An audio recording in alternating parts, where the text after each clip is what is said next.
السلام عليكم ورحمة الله وبركاته. إن الحمد لله رب العالمين والعاقبة للمتقين والصلاة والسلام على سيد الأنبياء والمرسلين نبينا محمد وعلى آله وأصحابه ومن تبعهم بإحسان إلى يوم الدين.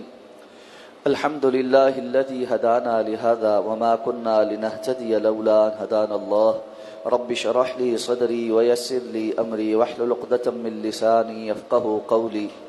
اللهم انفعنا بما علمتنا وعلمنا ما ينفعنا وزدنا علما. اللہ تعالیٰ کے فضل و احسان سے سورہ یوسف کی آیت نمبر 95 تک ہمارا سبق مکمل ہو چکا ہے، اور آیت نمبر 96 سے انشاءاللہ آج ہمارے کلاس کا آغاز ہوگا۔ اعوذ باللہ من الشیطان الرجیم، بسم اللہ الرحمن الرحیم۔ فلما أن جاء البشير ألقاه على وجهه فارتد بصيرا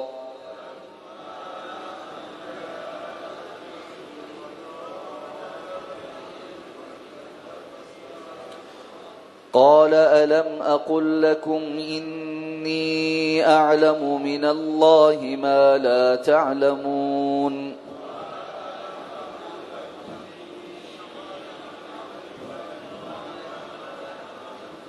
قالوا يا أبانا استغفر لنا ذنوبنا إنا كنا خاطئين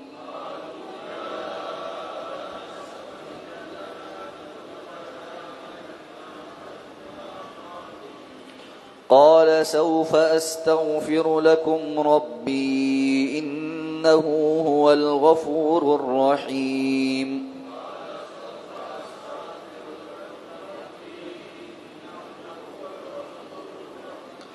فلما دخلوا على يوسف آوى إليه أبويه وقال ادخلوا مصر إن شاء الله آمنين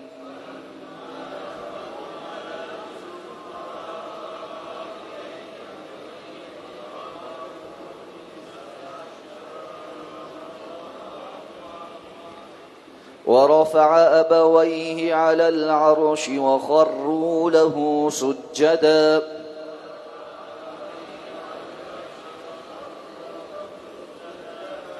وقال يا أبت هذا تأويل رؤياي من قبل قد جعلها ربي حقا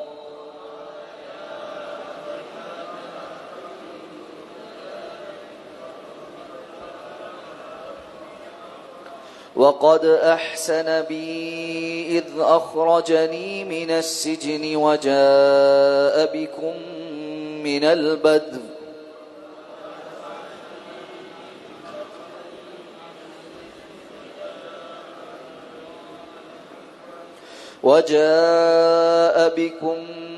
البدو من بعد أن نزغ الشيطان بيني وبين إخوتي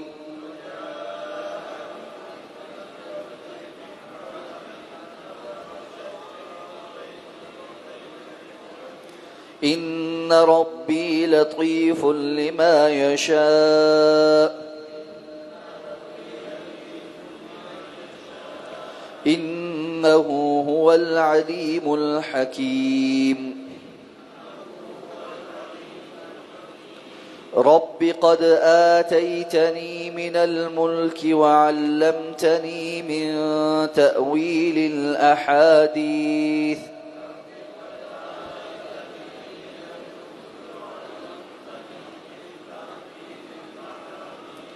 فاطر السماوات والأرض أنت وليي في الدنيا والآخرة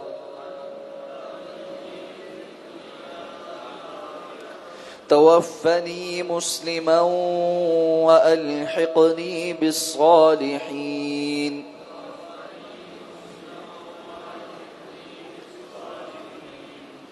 ذلك من أنباء الغيب نوحيه إليك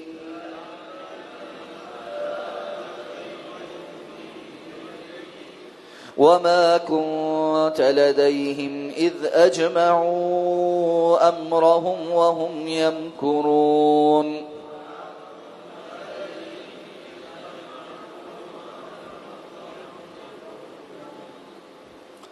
فلما ان جاء البشیر، پھر جیسے ہی خوشخبری دینے والا آیا، القاہ علی وجہہ، اس نے اسے اس کے چہرے پر ڈالا، فرتد بصیرا، تو وہ بینا ہو گئے، قال الم اقل لکم، تو کہنے لگے کیا میں نے تم سے کہا نہ تھا، انی اعلم من اللہ ما لا تعلمون، کہ یقیناً میں اللہ کی طرف سے جانتا ہوں جو تم نہیں جانتے۔ قالوا، کہنے لگے یا ابانا، اے ہمارے ابا جی، استغفر لنا ذنوبنا، ہمارے لیے ہمارے گناہوں کی بخشش کی دعا کیجیے، انا کنا خاطئین، یقیناً ہم خطا کار تھے۔ قال سوف استغفر لکم ربی، تو انہوں نے کہا کہ میں عنقریب تمہارے لیے اپنے رب سے بخشش کی دعا کروں گا، انہ هو الغفور الرحیم، یقیناً وہی ہے جو بہت بخشنے والا، بار بار رحم کرنے والا ہے۔ فلما دخلوا علی یوسف، پھر جب وہ یوسف کے پاس داخل ہوئے، آوا الیہ ابویہ، تو انہوں نے اپنے ماں باپ کو اپنے پاس جگہ دی، وقال ادخلوا مصر ان شاء اللہ آمنین، اور کہا کہ مصر میں داخل ہو جائیں اللہ نے چاہا تو امن والے۔ ورفع ابویہ علی العرش، اور اس نے اپنے والدین کو تخت پر اونچا بٹھایا، وخروا له سجدا، اور وہ اس کے لیے سجدہ کرتے ہوئے گر پڑے یا سجدہ ریز ہو۔ وقال یا ابتی، اور انہوں نے کہا اے ابا جان، انہوں نے کہا میرے ابا جان، ھذا تأویل رؤیای من قبل، یہ میرے اس پہلے خواب کی تعبیر ہے، قد جعلها ربی حقا، جسے یقیناً میرے رب نے سچا کر دیا۔ وقد احسن بی اذ اخرجنی من السجن، اور بے شک اس نے مجھ پر احسان کیا ہے کہ جب مجھے قید خانے سے نکالا۔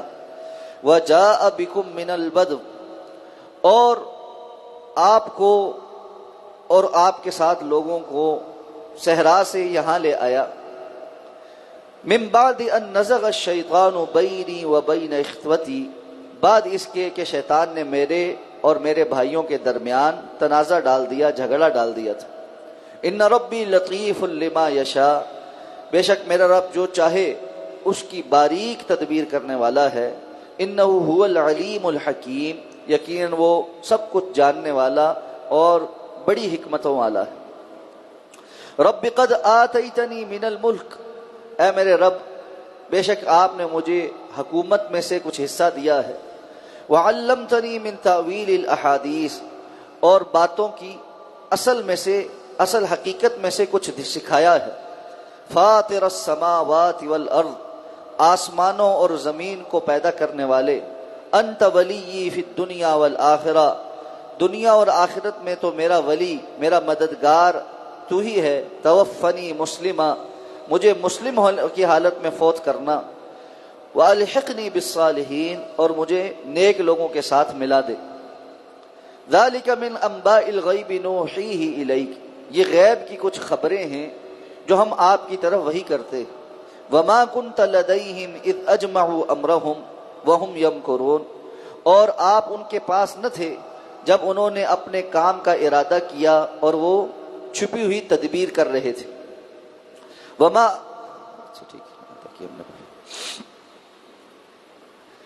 اب جب بھائی حضرت یوسف علیہ السلام کا کرتا لے کر مصر سے کنعان والد کی طرف آنے لگے، تو گزشتہ آیت میں اللہ تعالیٰ نے فرمایا کہ حضرت یعقوب علیہ السلام نے کہا کہ مجھے یوسف کی خوشبو آ رہی۔ گھر والوں نے کہا کہ آپ تو وہ پرانی یاد کے اندر بھولے ہوئے ہیں، ہر وقت اسی کو یاد کرتے ہیں۔ اب جب خوشخبری لے کر آنے والا آیا اور اس نے آ کر حضرت یوسف علیہ السلام کی ہدایت پر وہ کرتا حضرت یعقوب علیہ السلام کے چہرے پر ڈالا، تو وہ نظر جو غم اور دکھ کی وجہ سے چلی گئی تھی اللہ نے اس کو واپس لوٹا دیا۔ اب جب یہ خوشخبری آئی اور آنکھوں کی بینائی بھی واپس مل گئی تو پہلی بات حضرت یعقوب علیہ السلام نے اپنے ارد گرد موجود لوگوں کو کہی کہ انی اعلم من اللہ ما لا تعلم، میں نے تم سے کہا نہیں تھا کہ میں اللہ کی جانب سے بعض ایسی باتیں جانتا ہوں جو تم نہیں جانتے؟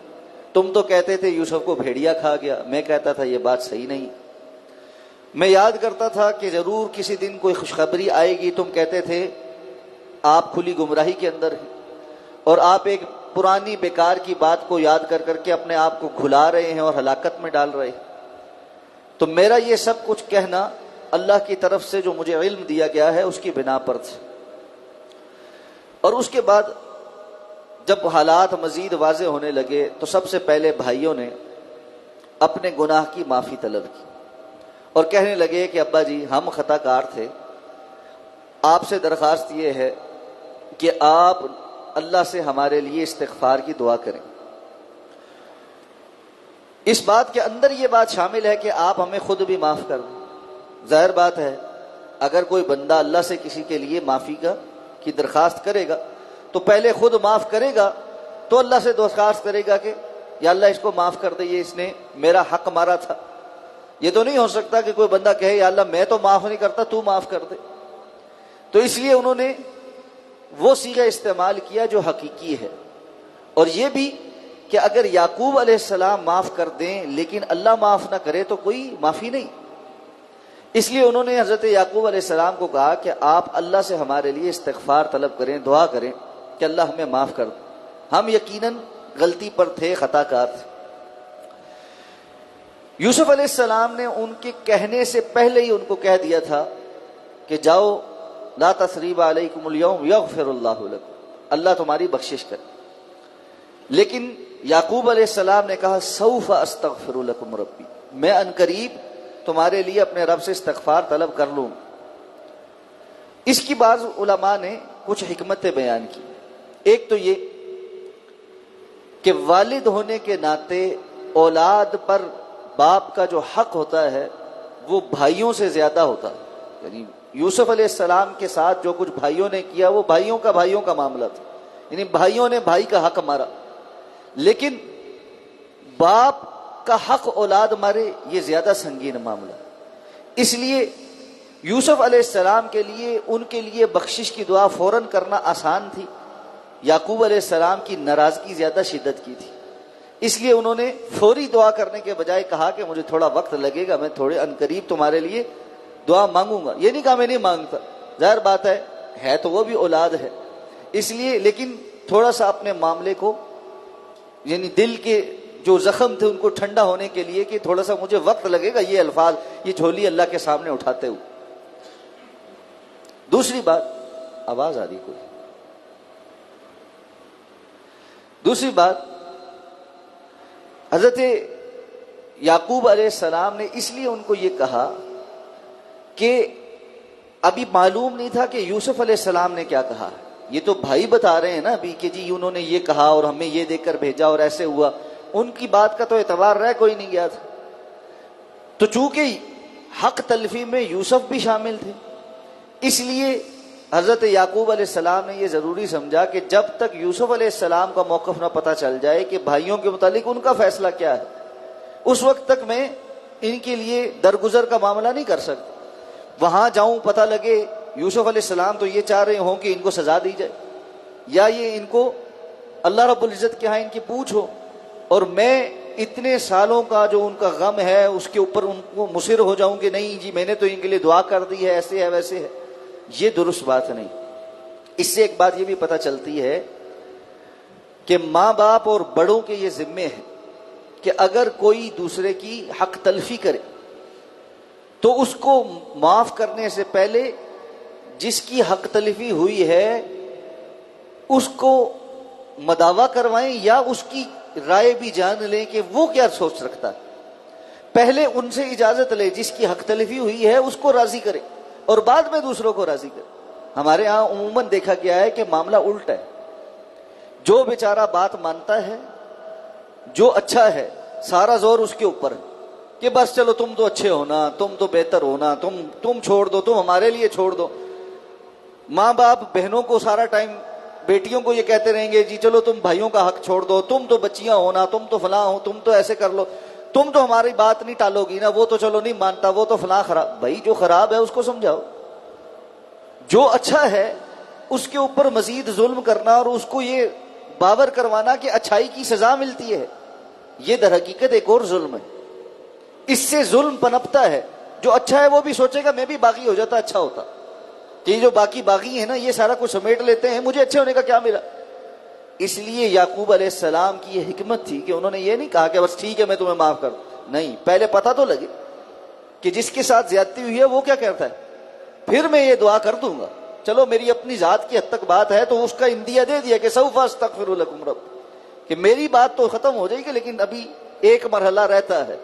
اور ساتھ میں یہ بات بھی بتائی کہ انہ هو الغفور الرحیم، یقیناً اللہ بہت بخشنے والا، بڑا رحم کرنے والا ہے. اگر تم سچے ہوئے اپنی توبہ میں تو وہ بخش تو دیتا ہے، وہ بڑا رحم کرتا ہے.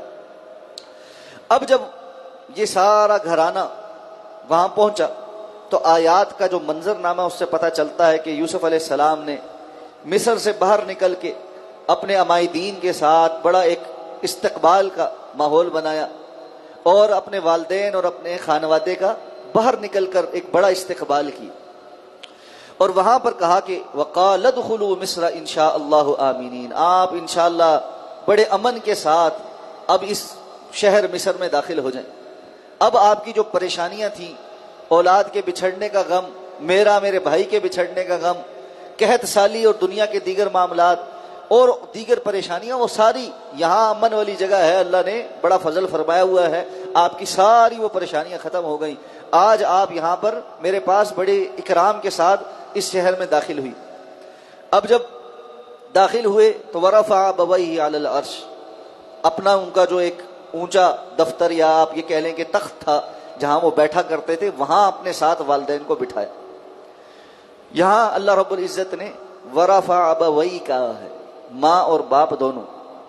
بعض اسرائیلی روایات میں یہ بیان کیا گیا ہے کہ یوسف علیہ السلام کی اپنی جو والدہ تھیں وہ تو فوت ہو گئی تھیں بچپن میں، اور یعقوب علیہ السلام کی بعد میں یوسف علیہ السلام کی خالہ کے ساتھ شادی ہو گئی تھی، تو یہ جو ماں ہے یہ سکی ماں نہیں تھی، یہ وہ خالہ تھی. اور چونکہ خالہ جو ہے وہ بھی ماں کی مقام پر ہی ہوتی ہے، اس لیے یہاں ماں کہا گیا ہے. اتنے تکلف کی ضرورت کوئی نہیں، جبکہ ہمیں کسی صحیح حدیث سے یہ تکلف نہیں ملتا. اسرائیلی روایات ان کا اعتبار صرف اس صورت میں ہے جب وہ کتاب و سنت کی اس بات میں ہوں. کتاب و سنت کی جو مخالفت میں یا اس طرح کے تکلف میں اسرائیلی روایات کا کوئی اعتبار نہیں. جب اللہ رب العزت صراحت کر رہا ہے کہ ان کے والدین تھے تو وہ والدین تھے، ان کی والدہ بھی تھی، والد بھی تھے، اور نعمت کا تمام ہونا تو اسی پہ پہنچتا ہے. اور جو خواب شروع میں دیکھا تھا کہ سورج اور چاند، تو سورج اور چاند تو یہ ماں باپ ہیں، اس لیے یہ تکلف کی ضرورت نہیں ہے. بعض قصوں نے بہت زیادہ تفصیل کر دی اس لیے اللہ نے فرمایا کہ ماں باپ دونوں کو انہوں نے اونچی جگہ پر بٹھایا اپنے پاس. اب جب بھائی بھی آئے اور عمائدین بھی آئے، خروا لہ سجدا، وہ سب یوسف علیہ السلام کے سامنے سجدہ ریز ہوئے. اب یہاں پر بھی ایک مسئلہ ہے، بعض لوگوں نے کہا خرو کا مطلب تھوڑا سا جھکنا ہے، حالانکہ یہ معنی صحیح نہیں. یہ سجدہ سجدہ تعظیمی ہے. سابقہ شریعتوں میں اللہ رب العزت نے دو طرح کے سجدے مقرر کیے تھے، ایک سجدہ تعبدی ہوتا تھا، ایک سجدہ تعظیمی ہوتا تھا. ایک عبادت کا سجدہ ہوتا تھا، وہ اللہ کے سوا کسی اور کے لیے جائز نہیں تھا، اور ایک تعظیم کا سجدہ تھا جو مخلوق کے لیے بھی ہو سکتا تھا، بالکل اسی طرح جس طرح اللہ رب العزت نے فرشتوں سے حضرت آدم علیہ السلام کو سجدہ کروایا تھا، یہ تعظیم کا سجدہ تھا. تو بہت ساری ایسی باتیں جو سابقہ شریعتوں میں جائز تھی بعد میں آ کر ناجائز ہو گئی. ان میں سے ایک چیز سجدہ تعظیمی بھی ہے کہ سد الذریعہ، کسی ذریعے کی طرف جانے والے، کسی چیز حرام چیز کی طرف جانے والا جو راستہ ہوتا ہے، جو ذریعہ ہوتا ہے، اسلام نے اس کو بھی روک دیا.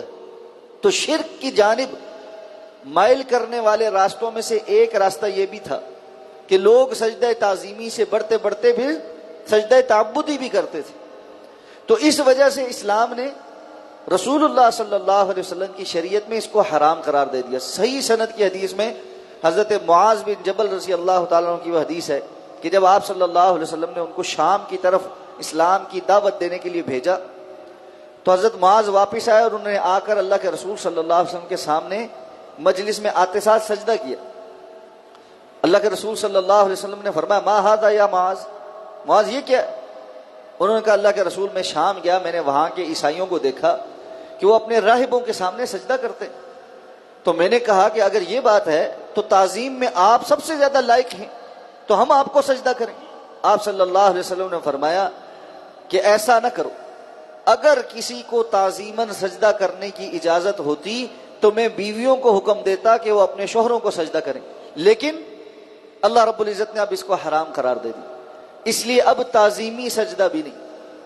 اب ہمارے ہاں بہت سارے تصوف کے سلسلوں نے قدم بوسی یا تعظیمی سجدے کو اب بھی برقرار رکھا ہوا ہے۔ بعض جو حالاتوں رسول اللہ صلی اللہ علیہ وسلم کی اس حدیث مبارکہ کو جو صحیح سند کی بالکل مستند حدیث ہے بالکل چھوڑ دیتے ہیں، یا شاید ان کی علم میں ہی نہیں ہے، اور وہ حضرت یوسف علیہ السلام کے اس واقعے کو ذکر کر کر کے تعظیمی سجدہ اب بھی ثابت کرتے ہیں، یا کہتے ہیں کہ یہ تعظیمی سجدہ نہیں، ہم تو بزرگوں کے قدم چوم رہے تھے۔ ہر وہ کیفیت جو رکوع اور سجدے کی مشابہ ہو جائے اسلام نے اب اس کی اجازت نہیں دی۔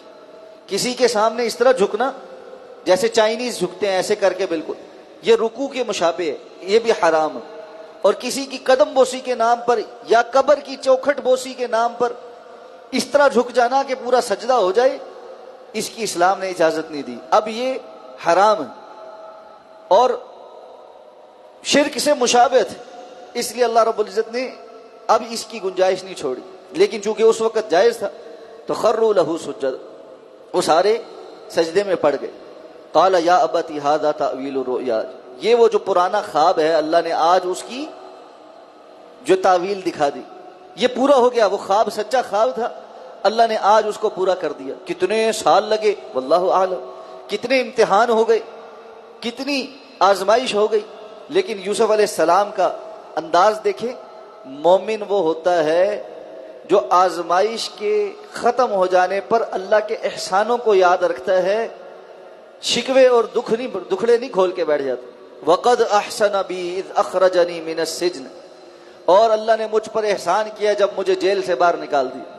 بعض مفسرین نے بڑی لطیف بات یہاں ذکر کی ہے کہ پچھلے جو احسان تھے وہ بھی تو احسان ہی تھے نا، کنویں میں گرے تو اللہ نے وہاں سے نکلنے کا سبب بنا دیا، لیکن ان احسانات کے ساتھ آزمائش بھی جڑی ہوئی تھی۔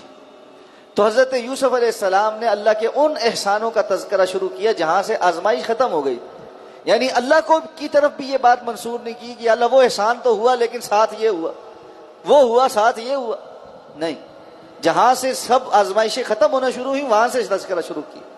وقد احسن بی اذ اخرجنی من السجن، تو جو بھی آزمائش اور امتحان اور تکلیف آئی تھی اس کو گویا تھی ہی نہیں، قابل تذکرہ بھی نہیں بنایا۔ اس لیے انسان جب اس انداز میں مثبت ہو کر چلے نا تو اللہ اس کے لیے خیر کے دروازے کھول دیتا۔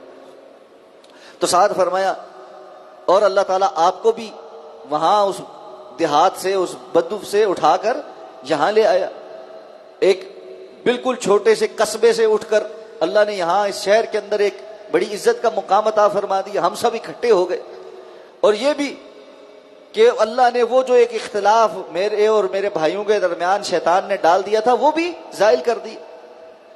تو یہاں پر وہ جو ایک استفسار رہتا تھا نا یعقوب علیہ السلام کا کہ آپ کا کیا فیصلہ ہے، اس سے پہلے کہ یعقوب علیہ السلام پوچھیں کہ جی بھائی تمہارے اب، یا درخواست کریں کہ جی تمہارے بھائیوں نے غلطی کر دی، اب تم بیٹا کیا سوچتے ہو، یا یہ کہ میری رائے ہے کہ تم ان کو معاف کر دو، سارا کچھ کر دو، یوسف علیہ السلام نے پہلے ہی کہا جی وہ تو ایک اختلاف تھا جو شیطان نے میرے اور میرے بھائیوں کے درمیان ڈالا تھا، وہ بھی ختم ہو گیا۔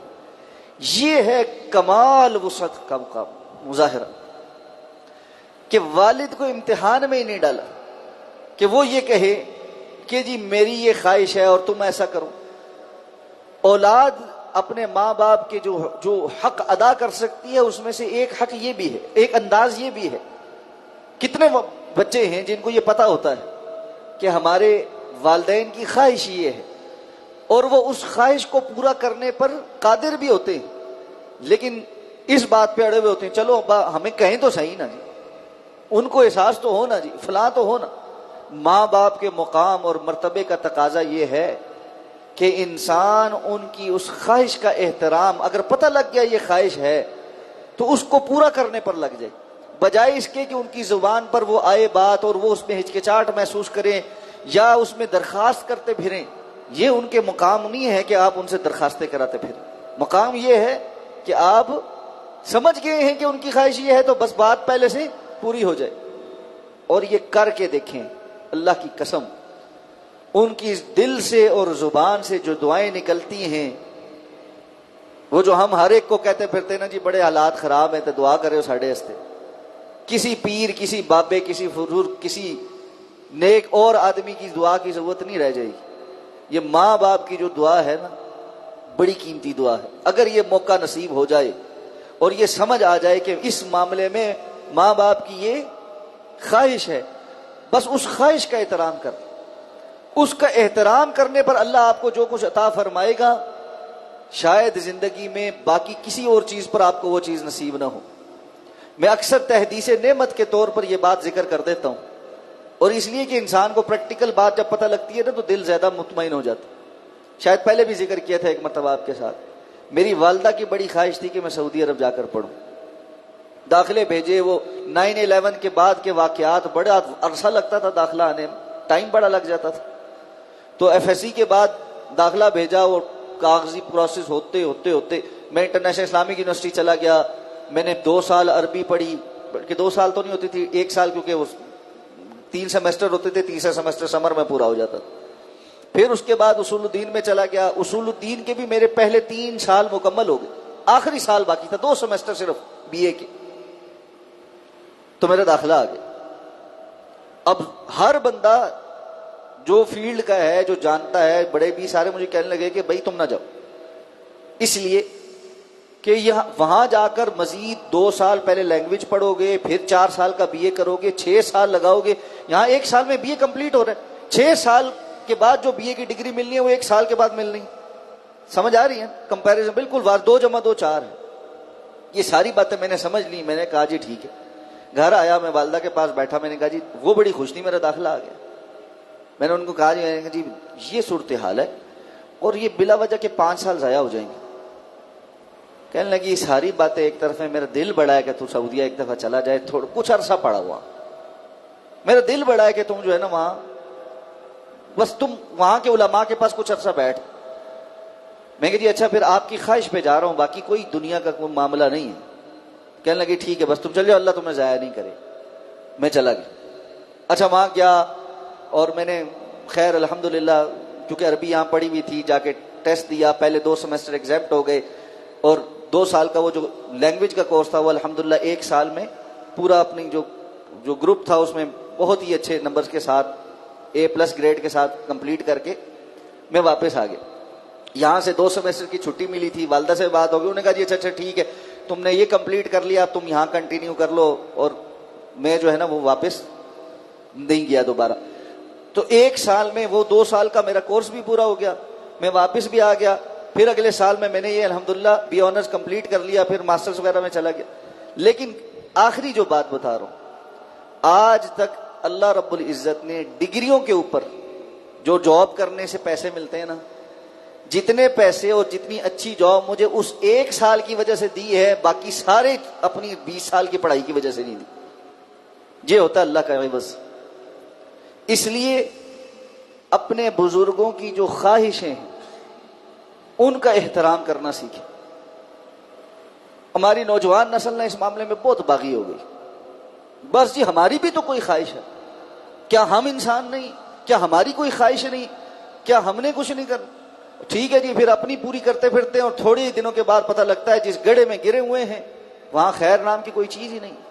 اس لیے جتنے نوجوان میری بات سن رہے ہیں، جب یہ بات آ جائے نا کہ کسی جگہ آپ کی مرضی ہے اور آپ کے والدین کی کوئی خواہش ہے، کوشش کرنا کہ اپنے والدین کی خواہش اللہ کی رضا کے لیے پوری کر دینا۔ اللہ آپ کو ضائع نہیں ہونے دے، اللہ کبھی ضائع نہیں ہونے دے۔ تو یہاں یوسف علیہ السلام کا جو طرز عمل ہے نا، یہ کمال ہے انہوں نے یعقوب علیہ السلام کے سامنے پہلے ہی تذکرہ کر دی کہ یار میرے یہ جو معاملہ تھا یہ تو ایسے شیطان نے ایک جھگڑا ڈالا تھا، یہ اللہ نے ختم کر دی. اور فرمایا ان ربی لطیف لما یشاء، جو اللہ چاہتا ہے اس کی بڑی باریک تدبیر کرتا ہے، بڑا لطیف ہے، بڑا باریک بین ہے. اس کے فیصلوں کو وقتی طور پہ بندے کو نہیں سمجھ آتا یہ کیوں ہوا ہے، لیکن وہ کمال ہوتا ہے. اور فرمایا انہ هو العلیم الحکیم، یقیناً وہی ہے جو بڑا علم رکھنے والا اور بڑی حکمتوں والا. اگلی آیت ہم نے پڑھ لی، لیکن انشاءاللہ کل اس پر مزید بات کریں گے. یہ بڑی قیمتی دعا ہے اور اس میں تذکرہ ہے ایک چیز کا، تو اس پر انشاءاللہ کل بات کریں. سبحانک اللہم و بحمدک، نشہد ان لا الہ الا انت، نستغفرک و نتوب.